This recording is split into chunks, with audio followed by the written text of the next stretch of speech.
alaikum et merci de suivre la télévision Al-Fouda. Au sommaire de ce journal, la communauté musulmane du Burkina Faso, section de l'arrondissement 11 de Ouagadougou, a désormais un nouveau bureau. 214 membres forment ce bureau dont la cérémonie d'installation s'est tenue ce dimanche. La commission technique Lune et événements islamiques de la Fédération des associations islamiques du Burkina était face à la presse ce samedi. Objectif, expliquer le processus de recherche du croissant lunaire pour le mois de Ramadan. 100 femmes ont achevé la lecture du Noble Coran et 5 filles l'ont mémorisé au centre Darul Hidayah. Ces dernières ont été honorées à travers une cérémonie de remise d'attestation et de présent ce dimanche 8 février 2026. Et l'association des ressortissants musulmans du Bazega ARMD a tenu son assemblée générale ordinaire ce samedi 7 février 2026. El Hadj Haruna Ouedraogo a été reconduit à la tête de la dite association à l'issue des travaux. Mesdames et messieurs, voici donc pour les titres de ce journal.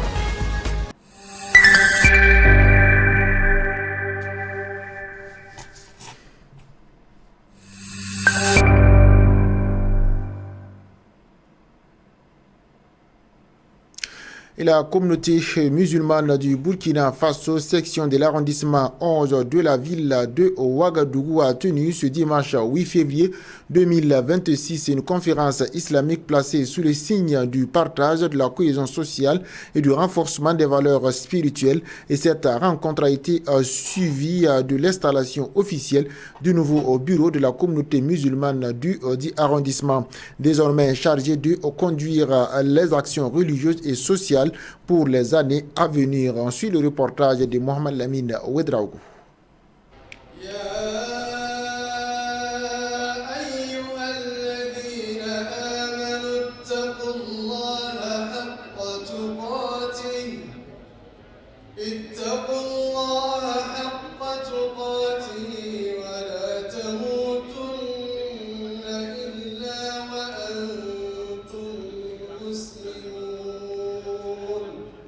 Ce dimanche 8 février 2026, la communauté musulmane de l'arrondissement 11 de Ouagadougou a organisé une conférence islamique.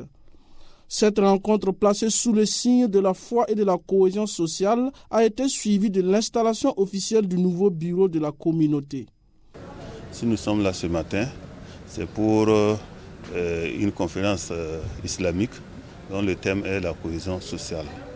Et le point 2, c'est pour l'installation du tout nouveau bureau de la communauté musulmane de l'arrondissement 11. Bien, au niveau du bureau de l'arrondissement 11, nous avons 214 membres composés de femmes et d'hommes qui, en tout cas, vont travailler à faire avancer l'islam dans l'arrondissement, à travailler à ce que les femmes, les hommes puissent en tout cas se réunir autour des réformes en tout cas que la communauté musulmane a lancées au niveau national.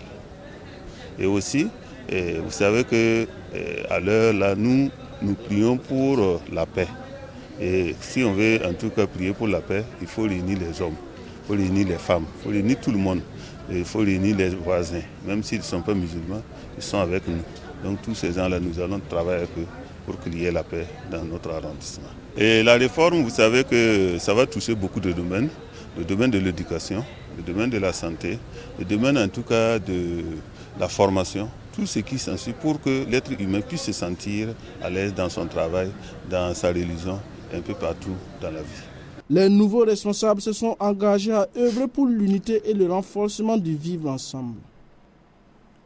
La commission technique Lune et événements islamiques de la Fédération des associations islamiques du Burkina a tenu une conférence de presse ce samedi 7 février 2026. Objectif, annoncer la tenue de la réunion de la commission dans le cadre du suivi de l'apparition du croissant lunaire qui marque le début du mois du Ramadan au Burkina Faso. Ensuite, toujours le reportage avec Mohamed Lamine Ouedraogo. Porte à la connaissance des fidèles musulmans que dans le cadre du suivi de l'apparition du croissant lunaire au Burkina Faso, les membres de la commission Lune se réuniront le mardi 17 février 2026, correspondant au 29e jour du mois de Sha'ban de l'année 1447 de l'année hégirienne, à la grande mosquée de Ouagadougou à partir de 17h30 pour procéder à l'observation de l'apparition de la lune qui devrait marquer le début du mois de Ramadan 2026. En rappel, le début du mois de Ramadan est déterminé sur la base de l'observation de l'apparition du croissant lunaire sur le territoire du Burkina Faso et le communiqué officiel sera fait aussitôt que la lune sera aperçue. Tout musulman qui viendrait à apercevoir le croissant lunaire au soir du mardi 17 février 2026 est prié d'en informer l'imam de la mosquée de son quartier qui prendra attache par la suite avec la commission technique régionale. Pour toute information, les membres de la commission nationale sont joignables au numéro suivant. Dr Tidiane Ouedraogo, 76 34 34 87. Dr Massi Yaogo, 78 66 44 41. Lassane Sakandé, 71 26 67 40. Le président du Présidium appelle les populations burkinabées en général et la communauté musulmane en particulier à l'acceptation et au strict respect du communiqué qui sortira des travaux de recherche de la Lune au soir du mardi 17 février 2026. Fait à Ouagadougou le 7 février 2026, signé le président du Présidium El Hadj Moussa Kwanda, commandeur de l'ordre national. Les préparatifs du pèlerinage avec la visite médicale des candidats lancés ce vendredi 6 février 2026 dans plusieurs centres de santé du pays. Cette étape essentielle vise à évaluer l'aptitude physique des futurs pèlerins et à garantir un encadrement sanitaire adéquat avant leur départ pour les lieux saints. On fait le point avec Moussa Goula. Les préparatifs du pèlerinage au lieu saint de l'islam se poursuivent activement à travers le pays. Depuis ce vendredi 6 février 2026, les opérations de visite médicale des candidats ont officiellement démarré dans plusieurs centres de santé à travers le pays. Visite médicale, l'objectif même c'est de vérifier la santé des pèlerins, leur prodiguer éventuellement des conseils. Pour ceux qui sont malades, on les oriente vers les spécialistes pour qu'ils fassent des bilans et aussi se faire soigner, c'est-à-dire prendre des médicaments qui couvrent la période du pèlerinage, qui est d'environ 1 mois pour chaque pèlerin. Voilà. Maintenant, on peut dire qu'il y a des bilans obligatoires qu'il faut faire désormais. Bon, il y a toujours des bilans obligatoires, mais c'est plus de feu actuellement. Voilà, quand le médecin généraliste les reçoit, il y a un certain nombre de bilans qu'ils vont faire. Une numération, formule sanguine, bon, c'est un peu technique, ils font. Ça, on faisait ça avant. La glycémie aussi, on fait avant. On voit la fonction du rein aussi avec la créatinine. Ça aussi, on faisait déjà avant. Et ensuite, on a ajouté de faire les transaminases. C'est-à-dire, c'est pour voir le foie, le fonctionnement du foie. Voilà, ça, on a ajouté. Pour les femmes en âge de procréer, on a demandé un test de grossesse. Et aussi, pour tous ceux qui ont plus de 50 ans, ils doivent faire un électrocardiogramme pour voir le fonctionnement du cœur. Cette étape obligatoire vise à évaluer l'état de santé général des futurs pèlerins, à détecter d'éventuelles pathologies nécessitant une prise en charge préalable et s'assurer de leur aptitude physique à accomplir les rites du Hajj dans de bonnes conditions. Un certain nombre de réunions pour assurer le plus de satisfaction aux utilisateurs. Et dans ce cadre, quand les pèlerins arrivent le matin, ils n'ont plus besoin de venir dormir ici comme de par le passé. Quand ils arrivent le matin, ils partent directement à la caisse payer. Les frais s'élèvent au total à 22 500. 22 500, c'est 5 000 francs pour le certificat d'aptitude qu'ils doivent avoir pour pouvoir aller à la Mecque, plus les examens.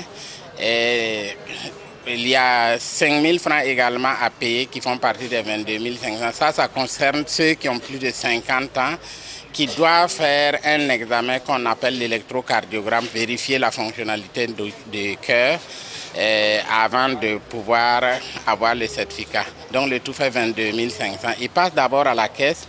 Dès qu'ils ont payé, ils ont un carnet et puis on leur remet tous les bulletins d'examen. Ils passent au laboratoire, ils font le prélèvement. Le prélèvement, ça se fait à jeun. Donc on commence par le travail par le laboratoire. Et quand ils finissent au niveau du laboratoire, ils partent au niveau de la cardiologie pour faire l'électrocardiogramme. Et pour les femmes, ils doivent faire des examens au niveau de la santé de la reproduction. C'est comme ça qu'on appelle ces services. Pour pouvoir s'assurer qu'ils peuvent aller au Hajj sans problème, sans avoir des désagréments. Parallèlement, les autorités sanitaires poursuivent la campagne de vaccination des candidats conformément aux exigences internationales en matière de santé publique afin de prévenir les maladies infectieuses et garantir un pèlerinage sécurisé pour tous. Je suis là ce matin pour faire mes examens par rapport aux préparatifs du Hajj 2026. Moi, je ne trouve pas de grande différence, mais vraiment que ce soit l'année passée ou cette année, et de la glycémie jusqu'à l'acuité visuelle et aux médecins pour les certificats, je pense que le processus est bien fait et on est satisfait. Et vraiment, j'interpelle tout le monde, ceux qui vont aller au Hajj, de vouloir faire vraiment cette visite médicale. C'est pour le bien du pèlerin et également pour sa propre sécurité par rapport à la situation là-bas à la Mecque, parce que le climat déjà c'est pas le même climat, la situation alimentaire également, mais déjà ici il y a des situations qui sont décelées. Bon, ça permet aux pèlerins sur le terrain vraiment d'être aptes par rapport aux différents rites qui l'attendent là-bas. Voilà, parce que c'est un travail physique et vraiment il faut se rassurer vraiment si physiquement on répond aux attentes vraiment de ces rites sacrés pour l'islam, Inch'Allah. À cet effet, les autorités rappellent que la vaccination constitue une condition essentielle pour l'obtention du visa et pour la prévention des maladies infectieuses durant le séjour du Hajj. Parlant du Coran à présent, le centre Darul Hidayah a organisé le dimanche 8 février 2026 à Ouagadougou une cérémonie de clôture de lecture du Saint-Coran consacrant la fin de formation de 5 apprenantes et la distinction de 5 apprenantes ayant mémorisé intégralement le Saint-Coran. Et cette cérémonie marque la sortie officielle de la 3e promotion du centre. La rencontre s'est tenue dans une atmosphère empreinte de ferveur religieuse et de solennité en présence des responsables du centre, des formateurs, des parents d'apprenantes et de nombreux invités. Mohamed Madi Sawadgo nous propose ce reportage. 100 femmes du centre Darul Hidayah célèbrent ici la fin de leur lecture coranique et 5 autres filles ont mémorisé l'entité du Saint-Coran. 3e promotion, la fondatrice du centre Darul Hidayah se veut également un cadre de la formation des personnes féminines pour un islam au cœur des croyants. Ce qui nous a réunis ici aujourd'hui, à la date du 8 février 2026, nous avons une cérémonie de remise des attestations et aux femmes qui ont fini la lecture du Saint-Coran. Et il y en a 100 femmes qui ont eu à finir le Coran en entier et il y a 5 jeunes filles qui ont mémorisé aussi le Coran en entier. Donc c'est la raison pour laquelle nous sommes ici aujourd'hui pour faire les remises de diplômes et aussi rendre grâce à Allah et pour cette en tout cas bénédiction, pour ce bienfait qui est énorme. Et donc nous disons merci à tous ceux qui ont œuvré pour que nous puissions mener à bien cette cérémonie, en l'occurrence le parrain, la marraine, le coparrain et aussi toutes les enseignantes et tous ceux qui ont contribué et par l'organisation qui ont en tout cas donné leur force, leur bien et leur temps et toutes les invités. Donc nous disons merci, mais nous disons un merci spécial à notre Oussaza Aguerabo Nema qui est la fondatrice de ce centre qui est Darul Hidayah. Donc dans ce centre, nous avons la lecture du Coran et nous avons la mémorisation du Coran et aussi nous avons la maternelle, nous avons aussi la classe de CP1 qu'elle a commencé cette année. Donc nous avons presque tout et vraiment pour réussir notre vie ici-bas et dans l'au-delà. Pour ici notre vie d'ici-bas et dans l'au-delà, les apprenantes du centre Darul Hidayah s'éduquent satisfaits de la connaissance inculquée par leurs enseignantes depuis les années, une connaissance qui se transforme positivement dans leur vie sociale et dans l'au-delà. Aujourd'hui 8 février 2026, nous célébrons la cérémonie de la fin de clôture de la lecture du Coran. Alors, je suis responsable administrative et financière de fonction. Et ça va faire maintenant 4 ans, si je peux le dire, que je chemine avec le centre dans l'optique d'apprendre le Coran et de le pratiquer également. Alhamdoulilah, ça nous a beaucoup porté. C'est-à-dire, en venant au centre, ce à quoi on ne s'attendait pas, franchement, on voit que ce que le centre, l'éducation même qu'on nous apporte là-bas, ça va au-delà de l'apprentissage du Coran. Voilà, ça va même jusqu'à, c'est-à-dire comment tenir le foyer, comment tenir l'éducation même de nos enfants, même dans nos vies professionnelles. Il y a des conduites qui nous sont apprises dans le centre comme ça, qui nous profitent même dans nos vies professionnelles. Comme le disait tout à l'heure, comment j'ai dit ça, et ceux-là qui nous ont accompagnés aujourd'hui. Voilà. Donc on a appris beaucoup, on a appris le Coran, le tajwid. C'est vrai, avant même on priait, on connaissait déjà quelques sourates comme ça, on priait avec. Mais il faut l'avouer, on n'avait pas le tajwid, on n'avait pas assez de tajwid comme on l'a appris. Ici, c'est une leçon à part entière. C'est une leçon à part entière. La fondatrice du centre Darul Hidayah se dit satisfaite de cette 3e promotion. La 4e promotion est prévue déjà dans les années à venir par la grâce de Dieu. La jeunesse musulmane de Saba a pris part à une grande conférence islamique animée par Cheikh Abdul Malik Kanazoui en vue du mois béni du Ramadan 2026.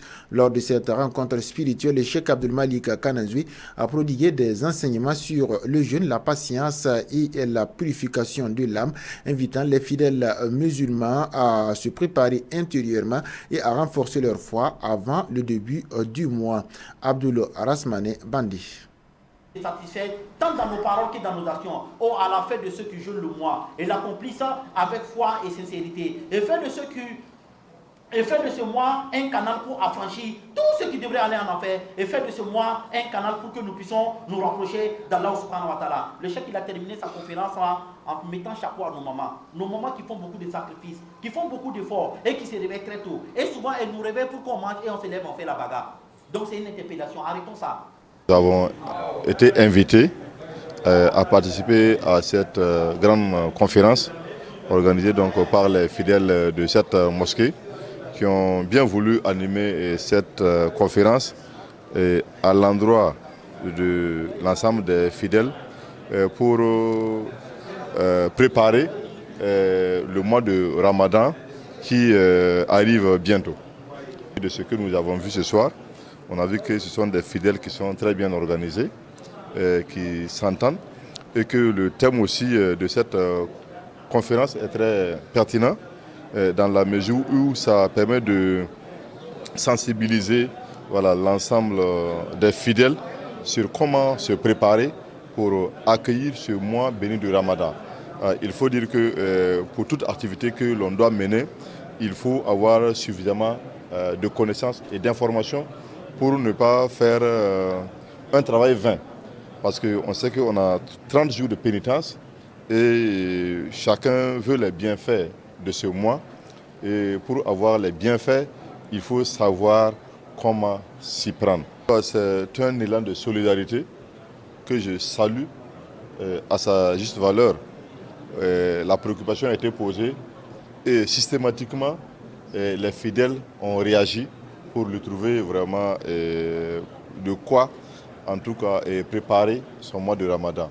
Donc, je pense que c'est ce que l'islam promeut comme valeur, de solidarité, les uns vis-à-vis des autres.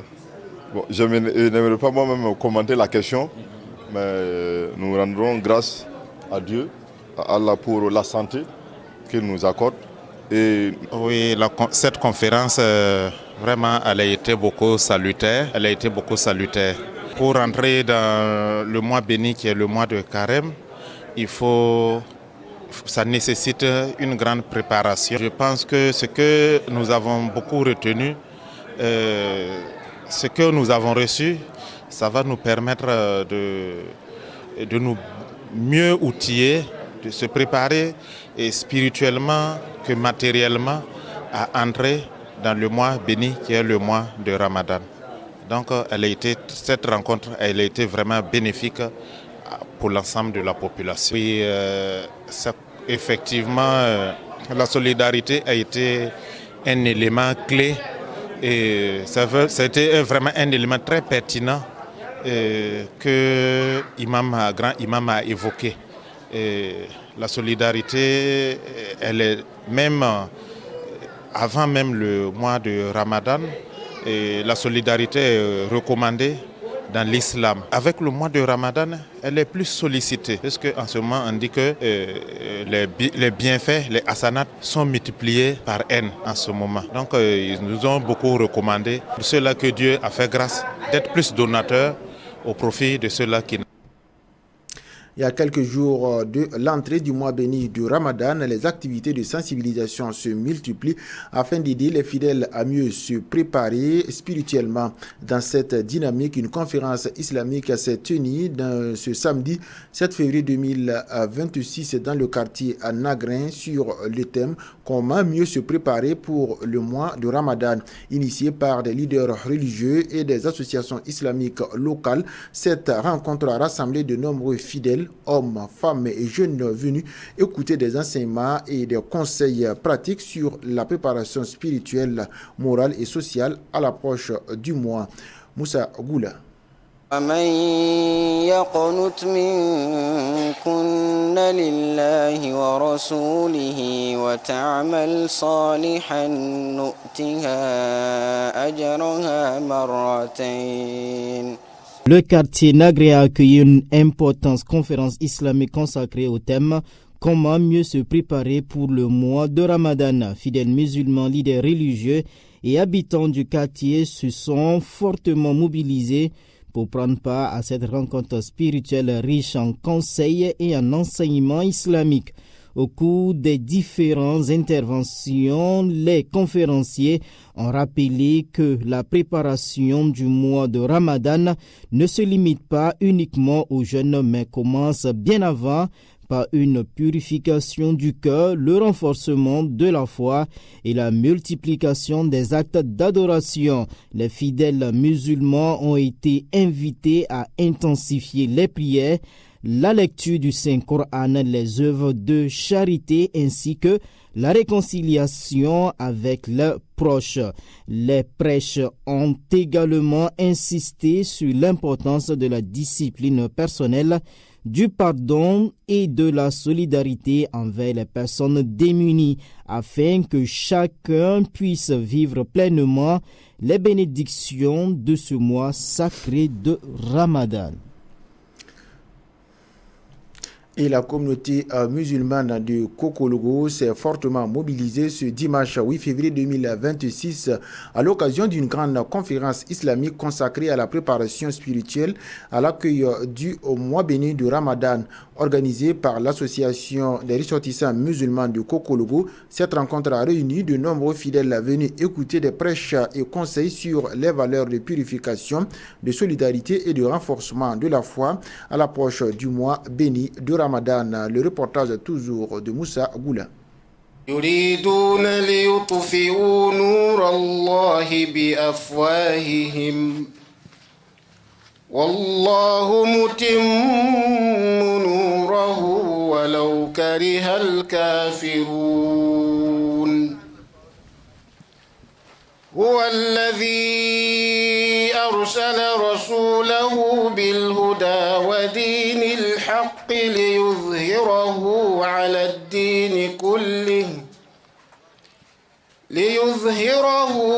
الدين كله ولو كره المشركون. La ville de Kokologo a vibré au rythme de la foi et de la spiritualité à l'occasion d'une grande conférence islamique organisé autour du thème « L'accueil du mois béni de Ramadan ». Fidèles musulmans, autorités religieuses et populations sont venus massivement prendre part à cette rencontre spirituelle riche en enseignements islamiques. Au cours de cette conférence, les différents prêcheurs ont rappelé l'importance de se préparer spirituellement, moralement ainsi que socialement à l'arrivée du mois de Ramadan. Période de purification, de pardon et de rapprochement vis-à-vis d'Allah Azza wa Jalla. Ils ont invité les fidèles à renforcer leurs prières, multiplier les œuvres de charité et cultiver la patience, la solidarité ainsi que le pardon. Cette conférence islamique marquée par des bénédictions et des invocations collectives s'est achevée dans une atmosphère de recueillement et d'espoir, avec des prières formulées pour la paix, la cohésion sociale et la prospérité du pays. La ville de Kokologo réaffirme ainsi son engagement à accueillir le mois béni de Ramadan dans la foi, l'unité et la solidarité. Une conférence islamique s'est tenue ce jeudi 5 février 2026 à Ouagadougou au sein du complexe scolaire Darul Irshad, placé sous le thème de la grandeur du Saint-Coran lorsqu'il est pratiqué avec sincérité. Cette rencontre spirituelle a été organisée au profit des élèves de l'établissement. La conférence a été animée par Dr Mohamed Ishaq Chindo, qui a mis en lumière l'importance du Saint-Coran dans la vie du croyant. On suit le reportage de Madi Sawadgou. Une conférence islamique au complexe scolaire Darul Irshad, animée par Dr Mohamed Ishaq Chindo, une conférence pour clarifier la grandeur du Saint-Coran quand il est pratiqué avec sincérité. Le Dr Mohamed Ishaq Chindo se veut avec les enfants de Darul Irshad, des cadres religieux de demain pour l'abonnement de l'islam au Burkina Faso. Le message qu'on a reçu aujourd'hui, c'est quand le docteur est venu nous informer que dire qu'au paradis, là où tu lis le Coran, c'est là-bas où tu t'arrêtes. C'est ça qu'on sincèrement dit qu'on a bien écouté là-bas. Et puis on remercie beaucoup notre docteur de venir nous donner de bonnes actions et de bons rythmes pour attaquer le Ramadan qui vient. Ce que tu nous attends maintenant à faire, c'est de mettre en action pour affronter le Ramadan qui vient de nos yeux, pour être sage et discipliné, pour être motivé, pour ne pas avoir peur, pour le confondre. Le message que j'ai pour dire à mes camarades, c'est d'être patient et actif du mois du Ramadan, parce que c'est un mois qui n'est pas comme les autres. C'est un mois qui n'est pas comme les autres. Les enfants se disent satisfaits de la dite conférence et ils souhaitent revoir le docteur Mohamed Ishaq Chindo pour une autre conférence. Car le rappel profite aux croyants. L'association des ressortissants musulmans du Bazéga a tenu une assemblée générale consacrée au renouvellement de son bureau ce samedi 7 février 2026 à Ouagadougou. À l'issue des travaux, Elhaj Harouna Ouedraogo a été reconduit à la tête de l'association, témoignant de la confiance renouvelée des membres à son égard. Cette rencontre a également permis de faire le point sur les activités menées et de définir les nouvelles orientations pour le renforcement de la cohésion et des actions de l'association. Le reportage. Harouna Ouedraogo, président de l'association, c'est une question de religion et la question religieuse est très importante. Nos salutations vont à l'endroit de chaque personne ici présente à son grade, rang et titre respectif. Après salutation, cela fait 14 à 15 ans que nous tenons ces rencontres. L'idée est venue de quelques personnes. Parmi les bienfaits d'Allah sur sa créature, c'est l'islam qui est le plus grand don et le bienfait d'Allah. Donc, chacun doit prier pour rester droit afin de rencontrer son Seigneur en étant sur le droit chemin. Plusieurs raisons nous ont réunis à Ouagadougou, comme la recherche du savoir ou la recherche de l'argent ou des meilleures conditions de vie et bien d'autres raisons. Dans ce contexte, que peut-on faire chacun à son niveau pour notre origine, nos villages et nos départements du Bazéga? C'est d'œuvrer à ce que chaque savant digne du nom vienne dans notre localité pour transmettre la religion et que chaque village connaisse la religion et vive dans la connaissance. C'est en mettant nos efforts dans ce but que nous avons fait 2 ans sans pouvoir renouveler le bureau. Mais nous avons vu que si nous renouvelons le bureau, il y aurait de nouvelles compétences pour aider à atteindre le but. Nous informons donc tous les ressortissants du Bazéga à venir se joindre à notre cause pour que chaque fils et fille du Bazéga ne vive plus dans l'ignorance de sa religion.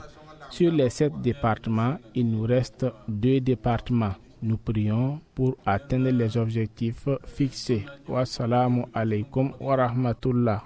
Pour Wangrawa Mahamoudou, trésorier général de l'association, ce que nous allons donner, ce sont les activités de l'association, en particulier les séminaires, même si ce ne sont pas les seules activités.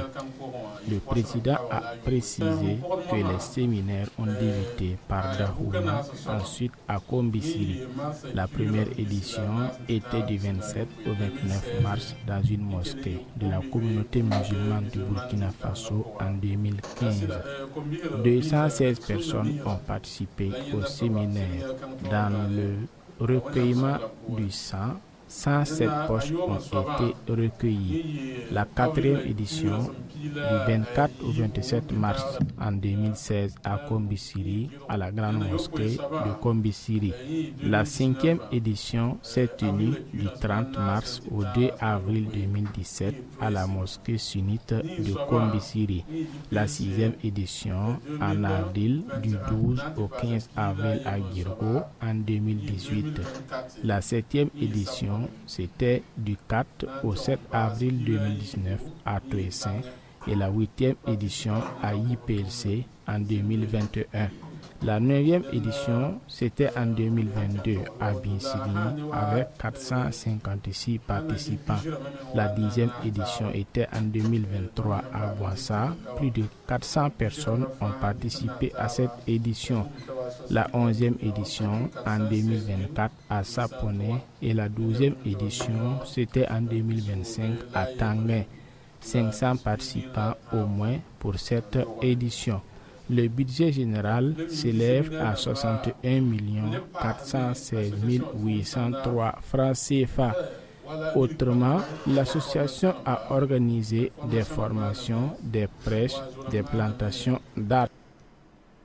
Un reportage de Abdoulaye Bandé avec la voix de Abdoulaye Sissarou. Et le dernier élément de ce journal, la semaine, à l'occasion de la semaine de l'épargne et de l'investissement, une rencontre s'est tenue ce vendredi 6 février 2026 à Ouagadougou. Un rendez-vous majeur dédié à la promotion de la culture financière et à l'encouragement de l'investissement responsable. À cette occasion, Dr Anmadou Ilboudou, expert en finance islamique et participant à l'événement, nous éclaire sur les principes de la finance islamique, ses spécificités et les différents produits financiers qu'elle propose. Le reportage est de Mohamed Lamine Ouedraogo. Je suis Dr Amadou Ilboudou, ancien chercheur en sciences de gestion à l'université de Kizerbo. Je suis expert en finance islamique et fondateur de l'Institut africain de finance islamique et de gestion et du cabinet Afrojem SARL, spécialisé dans les formations et assistance conseil dans les domaines de finance islamique et de gestion des entreprises et des organisations. Alors, la finance islamique peut être définie de façon simple comme un système de finance basé sur l'application de principes et de valeurs enseignés par l'islam pour promouvoir l'inclusion financière et le développement socio-économique dans les différents pays. Et justement, ce qui fait la particularité de la finance islamique par rapport à la finance dite classique, là, c'est au niveau des principes et des mécanismes de financement. Alors, donc, on va se rendre compte qu'il y a des pratiques au niveau de la finance classique, comme les pratiques de taux d'intérêt, alors qui sont totalement prohibées au niveau de la finance islamique, parce que basé sur l'application effectivement des principes de la charia, il y a qu'un certain nombre de pratiques sont interdites, notamment l'interdiction du riba, qu'on pourrait donc dire en français interdiction de l'intérêt, l'interdiction du financement des activités jugées illicites par la loi islamique, et l'interdiction de pratiques comme les spéculations et les incertitudes dans les différents contrats. Également donc l'application du principe de partage de profit et de perte entre investisseurs et entrepreneurs.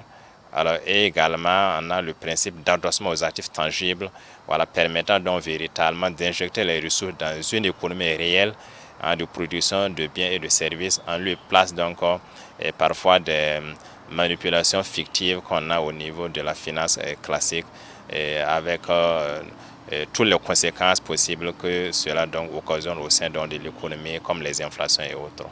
Justement, effectivement, je suis là en ma qualité d'expert en finance islamique.